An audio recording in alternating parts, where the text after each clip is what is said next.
Friends, स्वागत है आपका एक बार फिर से हमारे चैनल पर। पहले ये सीखो कि सीखा कैसे जाता है। जी हाँ, आज हम इस टॉपिक ये बात इसलिए बोल रहे हैं क्योंकि ज्यादातर लोग, बहुत सारे लोग जो होते हैं ट्रेडिंग करते हैं, वो सीखते हैं, समय देते हैं 6 महीना 8 महीना और 1 साल देते हैं, और वो ये बात बोलते हैं कि भैया मुझे, या सर मुझे इतना टाइम हो गया, आज तक मुझे लॉस ही हुआ है, और मैंने इतना समय दिया, मैं सीख रहा हूँ। तो एवरेज देखो कि पहले आप अपने आप को ये चेक करो, क्या आपको पता है कि कैसे सीखा जाता है। इसीलिए मैंने ये बात बोला कि पहले ये सीखो कि सीखा कैसे जाता है। ठीक है, यहाँ पे ट्रेडिंग ऐसी चीज है जो दूसरों के नोट्स से आप नहीं सीख सकते हो। यहाँ पे आपको अपना नोट्स जो है वो खुद बनाना पड़ता है।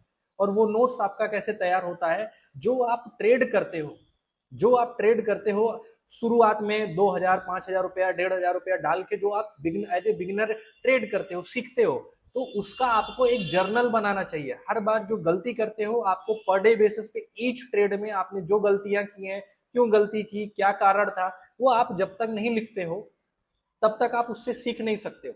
इसीलिए मैंने कहा कि पहले ये सीखो कि सीखा कैसे जाता है। यहाँ पे दूसरों के नोट से आप सफल नहीं सकते, दूसरों के सेटअप से आप सफल नहीं हो सकते हो जब तक आप अपना जर्नल नहीं बनाते हो।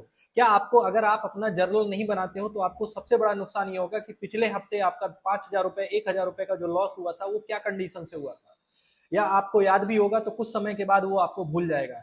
तो आप जब जर्नल बनाते हो तो वीकली बेसिस पे भले ही आपका 2,000 रुपया आपके पोर्टफोलियो था, वॉलेट पे था, आपके अकाउंट में था, वो 2,000 रुपया भले ही आपका चला गया हो, लेकिन उस 2,000 से आपने क्या नोट्स तैयार किया।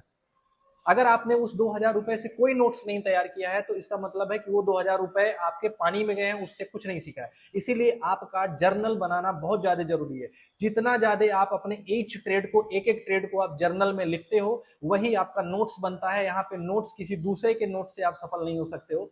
ठीक है, इसलिए पहले ये सीखो कि सीखा कैसे जाता है। और सीखने का सबसे आसान तरीका है कि जो भी ट्रेड करते हो आप उसका जर्नल बनाना शुरू करिए। जो अमाउंट लॉस करते हो, जो भी चीजें गंवाते हो, उसके बदले आपका नोट्स तैयार होता है। अगर आपने नोट्स नहीं बनाया, जर्नल नहीं बनाया, तो आपका पैसा व्यर्थ गया है, उसका कोई वैल्यू नहीं है। और अगर आप ये नोट्स बनाते हो तो 3 महीने के अंदर आप अपने आप को एक अच्छे लेवल पे आप पाओगे, क्योंकि आप वो गलतियां धीरे धीरे करके चेंज करोगे जो आप नोट्स में लिखते आए हो, जो गलतियां करते आए हो। ठीक है, इसलिए अपने आप को जर्नल चेंज करिए और जर्नल बनाना स्टार्ट करिए, तभी आपकी चीजें धीरे समय के साथ में आपको देखोगे कि वीक में 10 डेज के बाद में 15 दिन के बाद आपको अपने आप को बदलता हुआ पाओगे। ठीक है, ऐसे ही नए टॉपिक के लिए भी ऐसे आप जुड़े रहें, फिर से हम नए टॉपिक पे लेके आएंगे। ठीक है, थैंक यू सो मच।